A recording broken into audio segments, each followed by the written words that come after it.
5 തലമുറകളായി നിങ്ങൾക്കൊപ്പം PRS hospital. നമസ്കാരം. KR മീരയ്ക്ക് സ്നേഹപൂർവ്വം. KR മീര നല്ല എഴുത്തുകാരിയാണ്. താങ്കൾക്കൊരു എഴുത്തിൻ്റെ ലോകമുണ്ട്, വായനക്കാരുടെ ലോകമുണ്ട്. കേരളത്തിൽ ഒരു കാലഘട്ടത്തിൽ സാംസ്കാരിക നായകരെന്ന് പറയുന്നവർ പറയുന്ന വാക്കുകൾക്ക് തേനിൻ്റെയും പൊന്നിൻ്റെയും വിലയായിരുന്നു. സാധാരണക്കാർ, എന്നെപ്പോലെയുള്ള സാധാരണക്കാർ, സാംസ്കാരിക നായകരും രാഷ്ട്രീയ നേതാക്കളും പറയുന്ന മധുരമനോഹര മനോജ്ഞമായ വാക്കുകളിൽ വീണ് കിടന്ന് രോമാഞ്ചം കൊള്ളുമായിരുന്നു.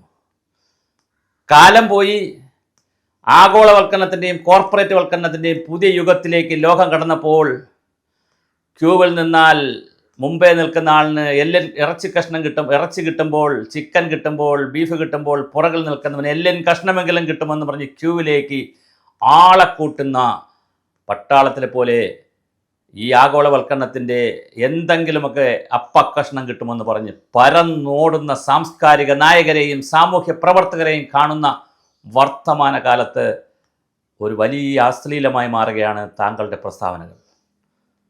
താങ്കൾ ഇന്നലെ പോയി വലിയ കയ്യടി കിട്ടാൻ വേണ്ടി സ്വരാജിന് വേണ്ടി താങ്കൾ വർത്തമാനം പറയാൻ പോയി. ശ്രീമതി KR മീര, 10,26,000 സ്ത്രീകൾ, താങ്കളെപ്പോലെയുള്ള സ്ത്രീകൾ, താങ്കൾക്കൊരു ലേഖനം എഴുതിയാൽ, ഒരു പുസ്തകം എഴുതിയാൽ എത്ര രൂപ റോയൽറ്റി കിട്ടുമെന്നറിയാമോ? 266 രൂപ എന്ന് പറഞ്ഞാൽ ഒരുപക്ഷെ താങ്കൾ ഐസ്ക്രീമും ചായയും വാങ്ങിച്ച് കുടിക്കുന്ന, അല്ലെങ്കിൽ കൂട്ടുകാരോടൊത്ത് ചായ കുടിക്കുന്ന പൈസ ഇല്ല.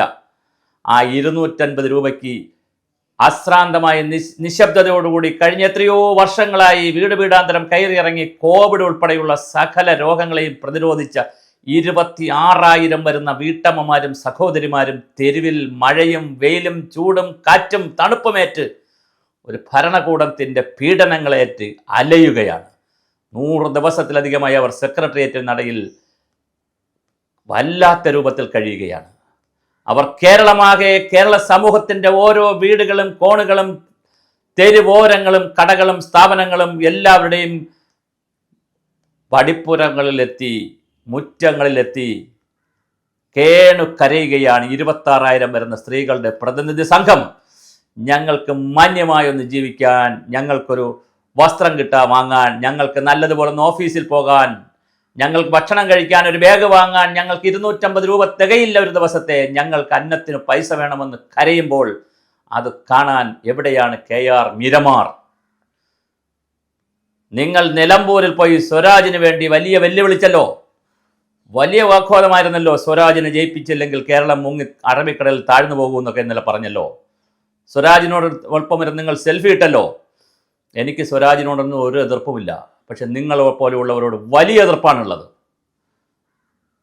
നിങ്ങൾ അവിടെ പോയപ്പോൾ നിലമ്പൂരിൽ ഗ്രോ വാസുവിൻ്റെ 99ാമത്തെ വയസ്സിൽ ഗ്രോ വാസു എന്ന് പറയുന്ന ഒരു മനുഷ്യൻ, വന്ധ്യവയോധികനായ ഒരു മനുഷ്യൻ നിലമ്പൂരിൽ നിങ്ങൾ പോയതിൻ്റെ തൊട്ടടുത്ത് ആദിവാസികൾക്ക് ഭൂമി കിട്ടാൻ സത്യാഗ്രഹം ഇരിക്കുന്നുണ്ട്.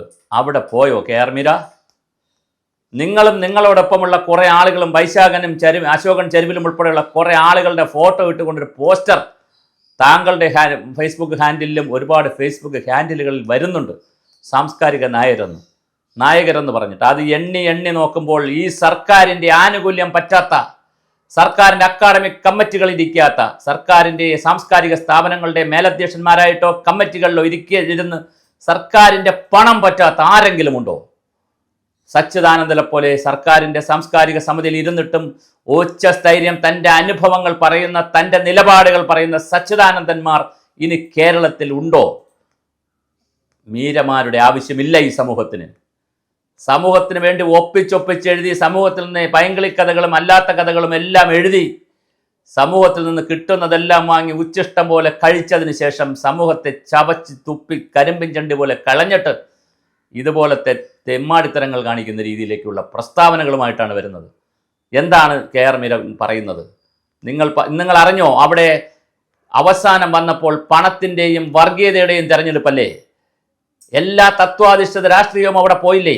നിലപാടുകൾ പോയില്ലേ? എവിടെ സ്വരാജിന് നിലപാട്? PDP സഹായിക്കുന്നു, അഖില ഭാരതീയ ഹിന്ദു മഹാസഭ എന്ന് പറയുന്ന സംഘടന സഹായിക്കുന്നു, എല്ലാവിധ തീവ്ര മതവർഗീയ സംഘടനകളും അപ്പുറത്തും ഇപ്പുറത്തും നിന്ന് ജമാഅത്ത് ഇസ്ലാമി അതുപോലെ വെൽഫെയർ പാർട്ടി പോലുള്ളവ UDF UDF സഹായിക്കുന്നു. ഇപ്പുറത്താണെങ്കിൽ PDPയും അതുപോലെ തന്നെ സംവിധാനങ്ങൾ, SDPA പോലുള്ള സംവിധാനങ്ങൾ, എല്ലാ വർഗീയ പിന്തിരിപ്പന്മാരും എല്ലാ രാജ്യദ്രോഹികളും ദേശവിരുദ്ധരും എല്ലാം കൂടി ഒന്നിച്ച് അങ്ങോട്ടും ഇങ്ങോട്ടും മാറി നിന്ന് തെരഞ്ഞെടുപ്പിനെ നേരിടുമ്പോൾ അതിൽ ചിലരെ വെള്ളപൂശാൻ താങ്കൾക്ക് എങ്ങനെ കഴിയുന്നു?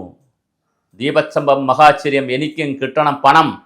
ഞാൻ ആദ്യം സൂചിപ്പിച്ചതുപോലെ പണ്ടൊരു ദിവസം തിരുവനന്തപുരം ലയോള കോളേജിൽ, ശ്രീകാര്യത്തുള്ള ലയോള കോളേജിൽ വെച്ചൊരു ഫ്രാൻസിലുള്ളൊരു ചെറുപ്പക്കാരൻ വന്നൊരു പവർ പോയിന്റ് പ്രസന്റേഷൻ നടത്തി ഗ്ലോബലൈസേഷൻ്റെ ബാക്കി പത്രത്തെക്കുറിച്ച്. 30 വർഷങ്ങൾക്ക് മുമ്പാണ്. ആ സെമിനാറിൽ, 2 ദിവസത്തെ സെമിനാറിൽ ഞാൻ പൂർണ്ണസമയം പങ്കെടുത്തിരുന്നു. അപ്പോൾ അദ്ദേഹം പറഞ്ഞൊരു വാദമുണ്ട്. മിസ്റ്റർ സുഭാഷ് ചന്ദ്രബോസ്, നിങ്ങൾ ആലോചിച്ചോളൂ, നിങ്ങൾ ഇഷ്ടപ്പെട്ടാലും ഇല്ലെങ്കിൽ ആഗോളവൽക്കരണം വരും.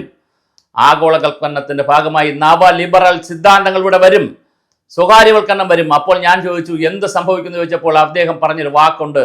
ആ ഫ്രാൻസുകാരനായ ചെറുപ്പക്കാരൻ, ഇപ്പോൾ അദ്ദേഹത്തിന് 30 വർഷം കഴിഞ്ഞു കാണും, ജീവിച്ചിരിപ്പുണ്ടോ എന്ന് പോലും എനിക്കറിയില്ല. അദ്ദേഹം പറഞ്ഞത്, നിങ്ങളുടെ നാട്ടിലെ സാംസ്കാരിക നായകർ എന്ന് പറയുന്നവർ, നിങ്ങളുടെ നാട്ടിലെ എഴുത്തുകാർ, സാഹിത്യകാരന്മാർ എല്ലാവരും ഈ ക്യൂവിലുണ്ടാകും.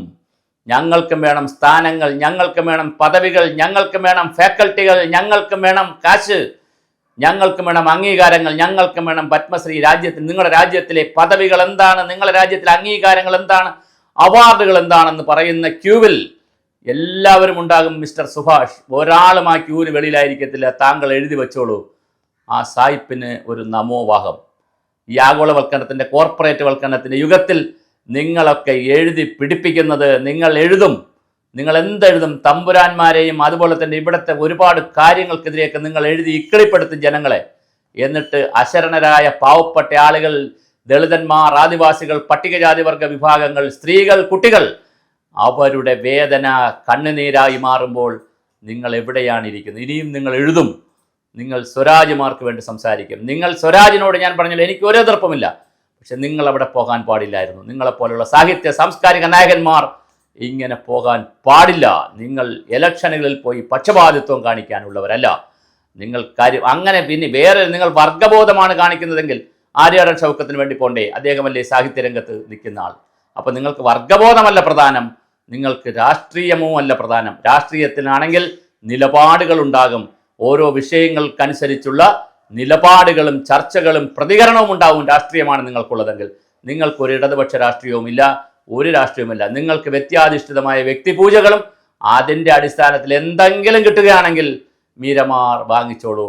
കേരള പ്രതിഭ പട്ടം ഒരുങ്ങി വരുന്നുണ്ട്. അതിൽ മീരയുടെ പേർ ആദ്യം വരാതിരിക്കട്ടെ.